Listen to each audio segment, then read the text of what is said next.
કારણ કે પેલા બચારા એ રહી જાય છે. મને બીરવાબેન એક તો એ છે ને કન્ટિન્યુઅસ એ મેસેજ ટેક્સ કર્યા કરે છે. આપણે લીનાબેન પણ નથી, એમને કે સાઈડ પર નથી જોઈન થવાય. તમે ખાલી અત્યારે એક જ વસ્તુ કરીએ, let's start the recording, we will provide the recording as soon as it is done, કારણ કે એ લોકોથી ચેટ તો ઓપન થાય છે એટલે એ લોકો રેકોર્ડિંગ જોઈ શકશે. Let's not just switch the call. હવે અત્યારે આવું બધું કરીશું તો હજી વધારે વાર લાગશે, એવું ના કરીએ. ચાલ તમે રેકોર્ડિંગ ચાલુ કરો તો. નિશા તારી લેન્ડલાઇન પરથી બીરવાબેન ને રિંગ કરી તો એ સાંભળી શકે એવી રીતે. બીરવાબેન છે નીતાબેન મને કરે જ, બોલો હું કરું? તમે નીતાબેન ને લેન્ડલાઇન પર સંભળાઈ શકો, હું આ બીજો હું મમ્મીને પણ કઈથી મારી પાસે લેન્ડલાઇન હોવી જોઈએ ને, કઈથી બીજા ફોન પર કરું? હા એટલે હોય તો આ તો ના હોય નથી લા, નીતર કોલ નહીં કરી દે. જેની પાસે પોસિબલ હોય તો એવું કરી શકે એમ. હા ના એ બરાબર તમારી વાત. કરું છું મમ્મીને છેલ્લા કેટલા બધા દિવસથી બિચારીને. રેકોર્ડ સ્ટાર્ટ કર્યું છે. ઓકે, ચાલુ landline phone please. It is charged. I can't, Lata Mehta. બધાને ભાઈ માફ કરો, અમે ટ્રાય કરીએ છીએ પણ નથી થતું.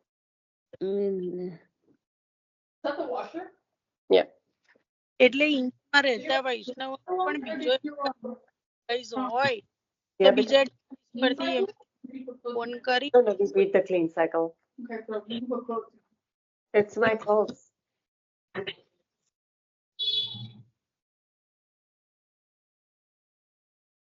હું બીરવાબેન ને કરી લઉં છું લેન્ડલાઇન થી, અને જેનાથી જેને બીજાને કરાય તો કરો, નહીં તો we can provide the recording. ચલો હવે જેની પાસે બીજું ડિવાઇસ હોય તો કરી શકે એવી રીતે.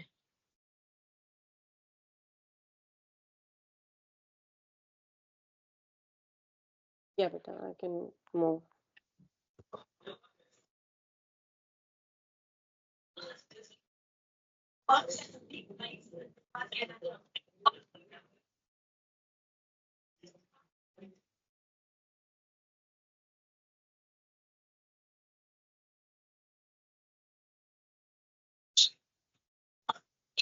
ચાલો હવે એમનો કોલ તો રેકોર્ડિંગ વોઇસમેલ માં જાય છે, તો let's just leave it alone. Okay. Shri Hari Shri ગોપીચંદ વલ્લભાય નમઃ. વિજયતે શ્રી દ્વારકાધીશ પ્રભુ. શ્રીમદ ભાગવત રસાસ્વાદ. સચ્ચિદાનંદ રૂપા સત્યાદિહેતવે તાપત્રય વિનાશાય શ્રી કૃષ્ણાય વયમ નમઃ. શ્રી વલ્લભને હૃદયમાં પધરાવીને શ્રીમદ ભાગવતજીનું રસપાન કરીશું. શ્રીમદ ભાગવત રસાસ્વાદ, પ્રથમ સ્કંદ, અષ્ટમ અધ્યાય, કુંતી સ્તુતિ. આપણે જે આગળ ચાલી રહ્યા છે કુંતાજીની સ્તુતિમાં, એમાં વચ્ચે જે પ્રશ્ન આવ્યો હતો કે અહીંયા આગળ જે 6 પ્રશ્ન સુતજીએ સૌનક આદિ ઋષિઓએ જે સૌજીને કર્યા છે, એમાંનો અહીંયા એક પ્રશ્ન આવે છે. એના સંદર્ભમાં આપણે 6 પ્રશ્નોનું ફરીથી એના પર પ્રકાશ પાડવાનો પ્રયત્ન કર્યો હતો. અને હેતલ, તને સમય મળ્યો છે કે નહીં એ પ્રમાણે તો જો તે જોયું હોય તો બરાબર છે, પણ આ ફક્ત પ્રશ્નને યાદ રાખવા માટે આ ક્રમ છે એ રીતે યાદ ના રાખીશ, કારણ કે આ કાલક્રમ પ્રમાણે આ લીલાઓ થયેલી નથી. અને એનું મુખ્યમાં મુખ્ય જો કોઈ પણ એમ અહીંયા તો લખેલું છે, ભાગવતજીમાં તો ચોખ્ખું જ આપણે પણ વાંચનમાં લઈ ચૂક્યા છે કે આ લીલાઓને કાલક્રમથી નહીં જોતા, લીલાક્રમથી જુઓ. પણ એનું મુખ્યમાં મુખ્ય જો તારે જોઈતું હોય કઈ પુરાવો, તો આપણે મેઇન તો આચાર્ય ચરણે જે પુરુષોત્તમ નામ સહસ્ત્ર, જ્યાં શ્રી કૃષ્ણ સચ્ચિદાનંદ થી પ્રથમ સ્કંદના પ્રથમ અધ્યાયનો પ્રથમ શ્લોક ચાલુ થયો, અને પરબ્રહ્મ અવતારેણ એ દશમ સ્કંદમાં પ્રથમ શ્લોકમાં પ્રથમ નામ આપ્યું.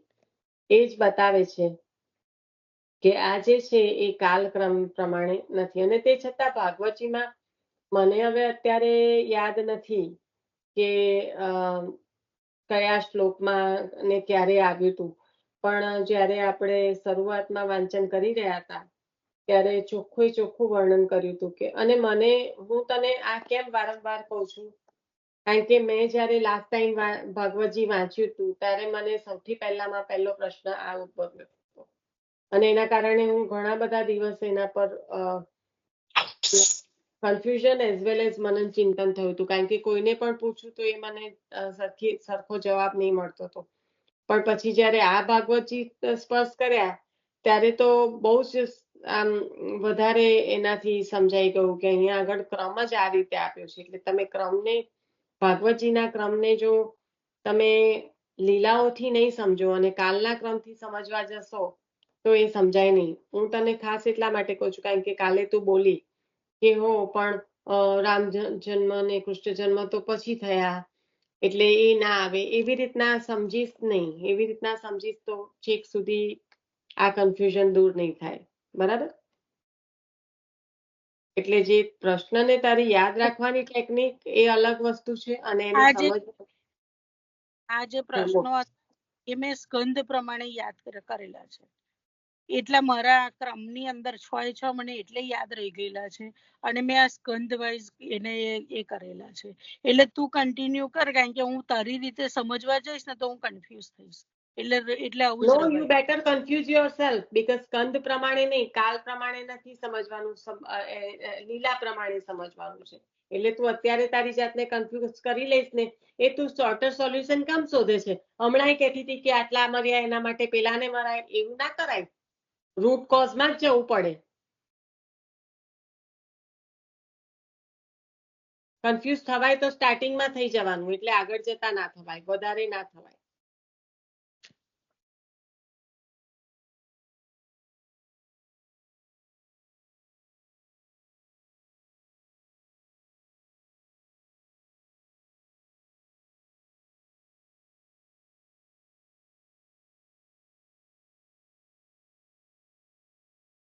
ચાલો, તો હવે તમે લોકો તમારો 6 પ્રશ્નોનો ક્રમ ચેક કરી લેશો કે અહીંયા આગળ કરી લઉં અને પછી આગળ, કારણ કે કાલના ક્રમમાં જો ખ્યાલ આવી ગયો હોય તો પછી હું એમાં અત્યારે નથી પડતી, હું આગળ વાંચનમાં જઉં છું. વાંચનમાં આપણે જે લીધું હતું મુખ્યત્વે બહુ સુંદર વૈષ્ણવો પણ પધરાવાય અને એનો સાર પણ બહુ સુંદર હતો, જે કુંતી સ્તુતિમાં આપણે જોઈ ગયા. તો એના સંદર્ભમાં જો મનન ચિંતન કર્યું હોય કોઈએ પણ તો લઈ લો, અને પછી હું આગળ વધું, કારણ કે બહુ મુદ્દાની વાત કહી છે આમાં. જે કહ્યું ને શ્રવણ સંબંધી, એ ફળની પ્રાપ્તિ કરાવવા વાળું છે, એ સંદર્ભમાં કહ્યું છે. અને એના સંદર્ભમાં આપણે કૃષ્ણદાસ મેઘનના વાર્તાજી પણ જોયા હતા ચાલુ વાંચને જ. એટલે જરાક પણ જો યાદી કરી હોય વૈષ્ણવોની કે આપણે શું વાંચન કર્યું હતું એની યાદી હોય તો કહી દો, નહીં તો પછી એ વાંચન જ ફરીથી લઈ લો.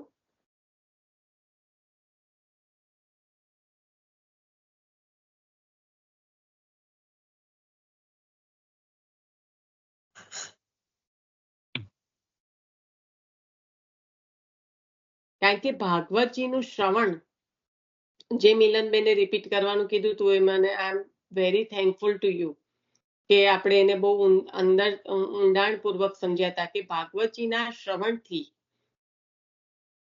શોક, મોહ અને ભયને દૂર કરનારી ભક્તિ પ્રાપ્ત થાય છે. એવી ભક્તિ પ્રાપ્ત કરાવનાર ભાગવતજીનું શ્રવણ છે. એ જ શ્રવણની અહીંયા આગળ વાત કરી છે કુંતી સ્તુતિમાં.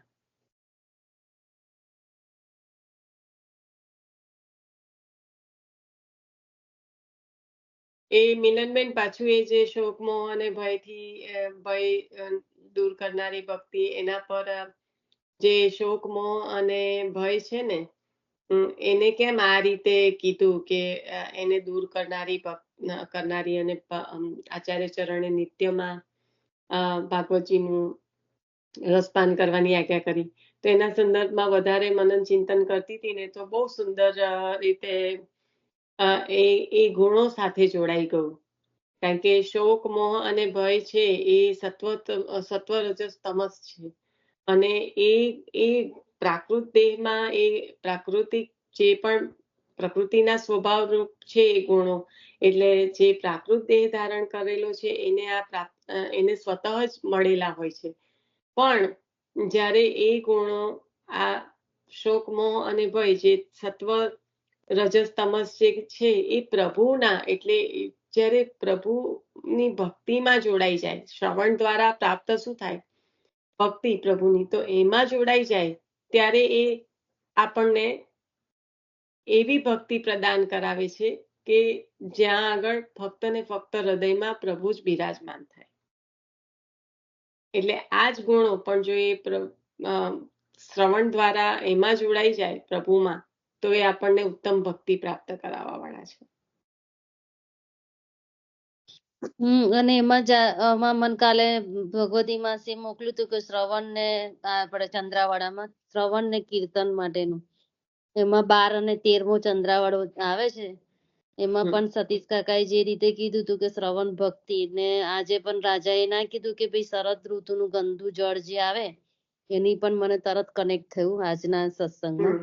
એટલે કલવ કીર્તન જ્યારે કહ્યું તો એ કલવ કીર્તનમાં શ્રવણ અને શ્રવણ દ્વારા થયેલું જે મનન અને સ્મરણ, એના દ્વારા પછી જે હૃદયમાં જે હૃદયને સ્પર્શ કરી જાય, હૃદયને રંગે, અને એ હૃદયમાંથી જ્યારે ઉચ્છલિત થાય અને મુખ દ્વારા બહાર આવે, તો એ કીર્તનમાં શ્રવણ, સ્મરણ અને કીર્તન એ બધું પ્રોસેસ આખો કનેક્ટેડ છે. મુખ્યત્વે આપણે કીર્તન ભક્તિમાંથી એવું સમજીએ કે ચલો ભાઈ મોટેથી બોલીને કીર્તન ગાયું એ આપણી કીર્તન ભક્તિ થઈ ગઈ, એવી રીતના નથી હોતું. આખો કનેક્ટેડ પ્રોસેસ છે કે જે હૃદયને શુદ્ધ કરવા વાળો છે. એને સાથે એમાં કનેક્ટેડ લેવાય, ટૂંકમાં સાથે લેવાય એમ. એટલે એ હૃદયનું શુદ્ધિકરણ એ હદે કરે છે કે જે હૃદયમાં હવે શોક, મોહ અને ભય દૂર થઈ ગયો છે. એટલે કે આ ત્રણેય જે સત્વ, રજસ, તમસ ગુણો જે પ્રકૃતિના આપેલા સ્વતઃ પ્રાપ્ત થયેલા છે, એ હવે પ્રભુના રંગમાં રંગાઈ જાય ત્યારે પછી એ જે બાધા કરનારા ગુણો છે એ ભક્તિપ્રદ, એટલે સંપૂર્ણ રીતે ઉત્તમ ભક્તિ પ્રાપ્ત કરાવવા વાળા થઈ જાય.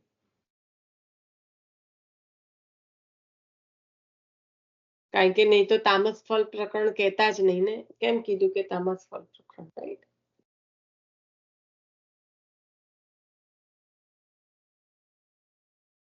આ વાંચન જે થયું છે એમાં કોઈને કઈ સ્મરણમાં હોય એવું લાગતું નથી, કારણ કે I don't see any response.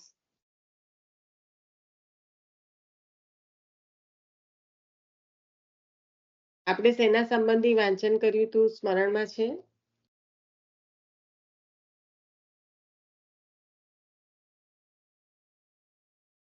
Hello,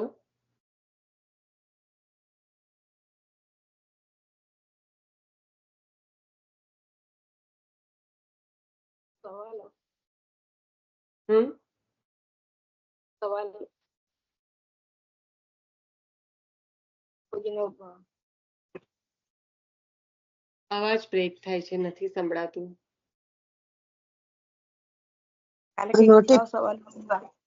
શેનું કારણ?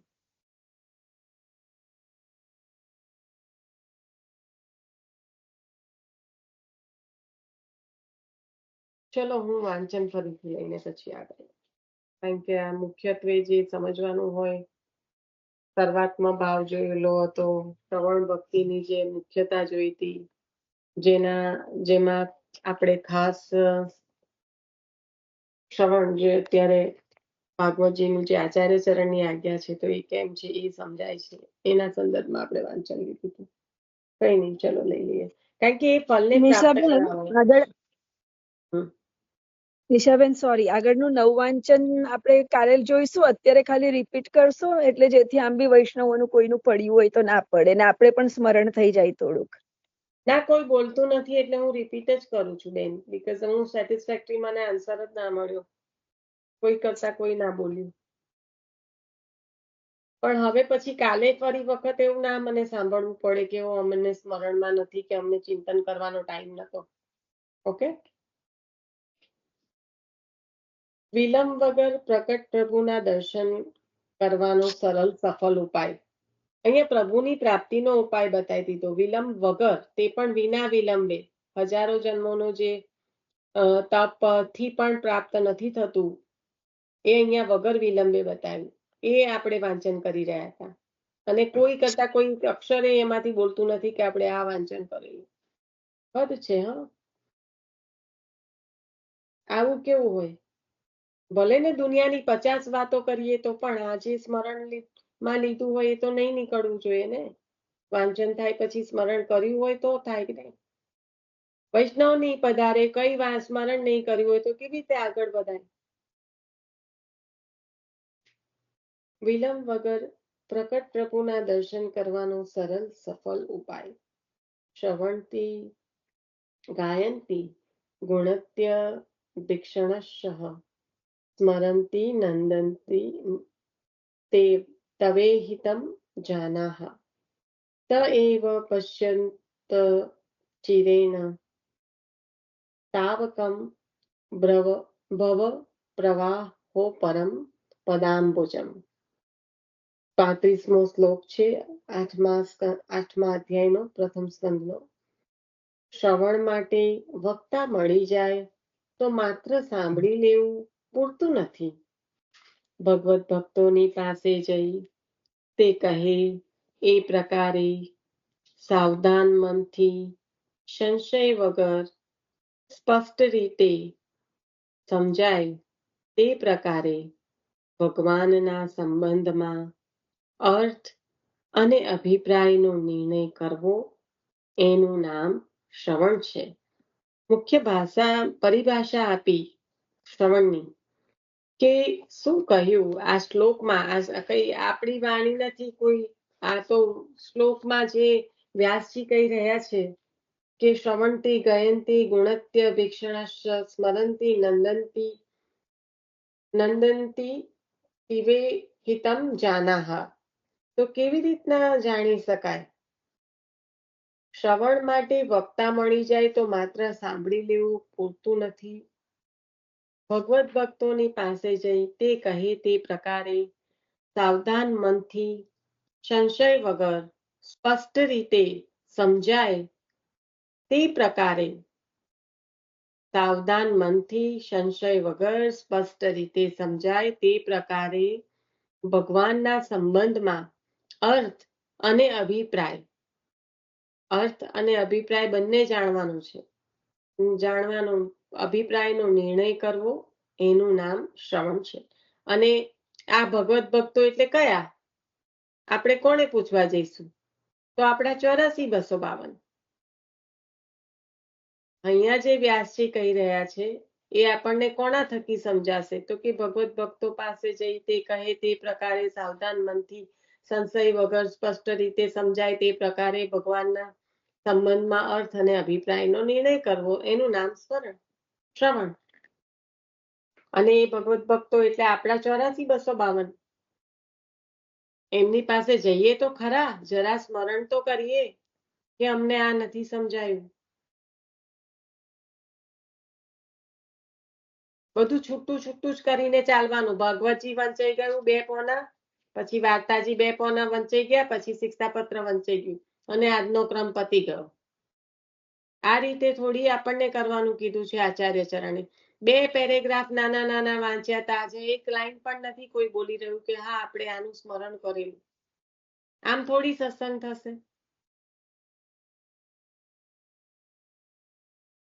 આખી દુનિયા લડશે વળશે ઝઘડશે બધું જ થશે. આપણે અહીંયા જ રહેવાનું છે. પણ આપણે જે કરવાનું તે તો આ જ છે ને. એ તો કરવાનું ને પૂરેપૂરું. બધી વાતોમાં કેવો ભાગ લેવા બેસી જાઓ છો તમે લોકો? તો આમાં કેમ નહીં?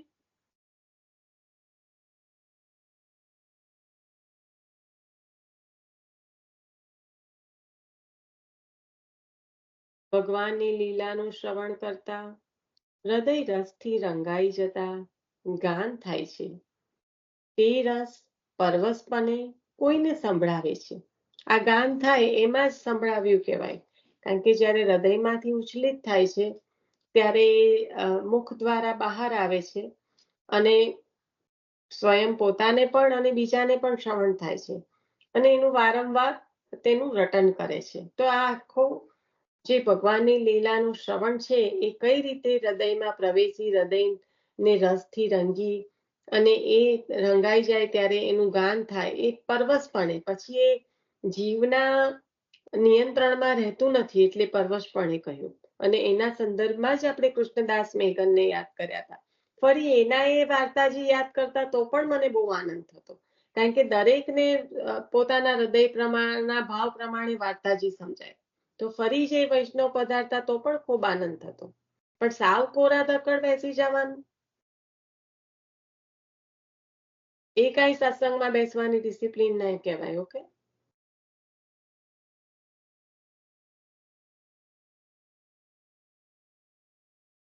થોડું લઈને આવો, થોડું લઈને જાઓ, એ સત્સંગ.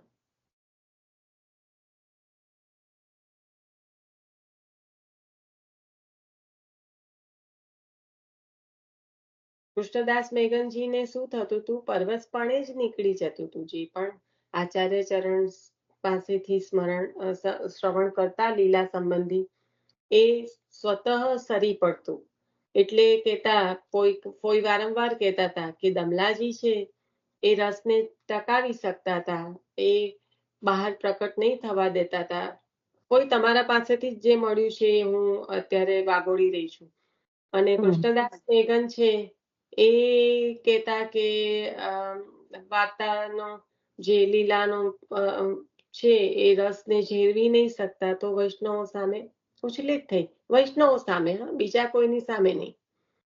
પછી આપણે પાછું પેલો ઝંડો ચલાવીએ, પ્રકટ કરીએ, રસ જાય, એની વાત નથી અહીંયા. તો વૈષ્ણવ જ હતા. પણ પછી પણ એવું જ હતું. રાઘવદાસ એમને જયારે ઠાકોરજીએ દર્શન આપ્યા તો એમનાથી ઝેરવાયું ના, એટલે તરત એમની દેહ છૂટી ગઈ, બેભાન થઈ ગયા, દેહ છૂટી ગઈ. તારે ગોકુળ ચતુર્ભુજ દાસ ના પુત્ર, ચતુર્ભુદાસ ના બેટા. તારે ગોકુળ પ્રભુએ ટીકા પણ કરી, હસ્યા કે કેમ એમ.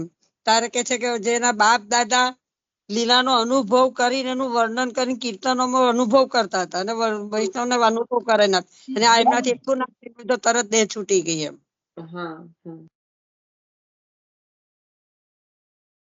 રસનો અનુભવ કરાયો, ઠાકોરજીએ દર્શન આપ્યા તો એમનાથી સહન ના થયું, જેરવી ના શક્યા, એટલે એમની દેહ છૂટી ગઈ. આવે ને એમાં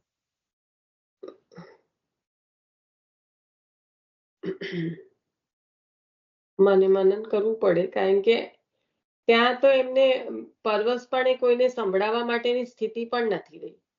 સંભળાવવા માટે નહીં, પોતે પોતાનાથી સહન ના થઈ ને, રસ જેરવી ના શક્યા ને.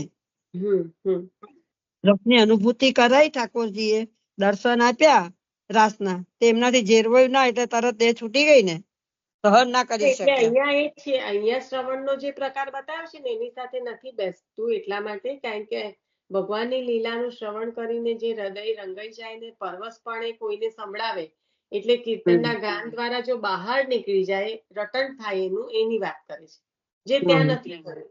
ખ્યાલ? જયારે કૃષ્ણદાસ મેઘનજી કરતા એમ, એ બહાર પ્રગટ કરતા હતા, કીર્તન દ્વારા. એ પણ એમને કરવો ના હોય, પણ એટલું ઉચ્છલિત થઈ જાય હૃદય, એટલું રસથી રસાવેશ થઈ ગયો હોય, એના કારણે થઈ જતું. આચાર્યચરણે કીધું ને કે દમલાજી કરતા ઉતરતી કક્ષા થોડી એમ. ગોકુલેશ પ્રભુએ કીધું એવી રીતે કીધું આચાર્યચરણે કે દમલાજી કરતા ઉતરતી કક્ષા છે, ઉત્તમ જીવ, પણ એમના કરતા ઉત્તમ બે અધિકારી કે એમને રસ જેરવી શક્યા, હૃદયમાં રાખી શક્યા. બહાર વહાવ્યો ના, જયારે કૃષ્ણદાસે વહાવી દીધું એમ. ઉતરતી કક્ષા એટલે ના કરી રવાયું ના, એમ ઉછળી ગયું, એટલે પાત્રની જે કહેવાય ને પાત્રતામાં જે એ હોય કે જે પાત્ર હોય ઊંડું હોય તો વધારે રસને ગ્રહણ કરી શકે, અને હા, જે એવું. છલતું પાત્ર હોય તો ગ્રહણ ના કરી શકે. એટલે અત્યારે ત્યારે કીર્તનકા કીધું છે એવું કે એમના કરતા ઉતરતી કક્ષા એમ. વાર્તા જેવું ચોખ્ખું છે બકા. હા હા, ના એટલે કઉ છું, પણ ઉતરતી કક્ષાને બી આ રીતે સમજવાની હા, છે. આ રીતે એટલે ઝેરવી શક્યા તો એમનાથી રહને ઉછળીને બહાર આવી ગયું એમનું એમ. ત્યારે દમલા જે હૃદયમાં રાખ્યો એમ, એટલો ડિફરન્સ એમ. એ રીતે એમ. હા. ઉતરતી કક્ષા આ રીતે.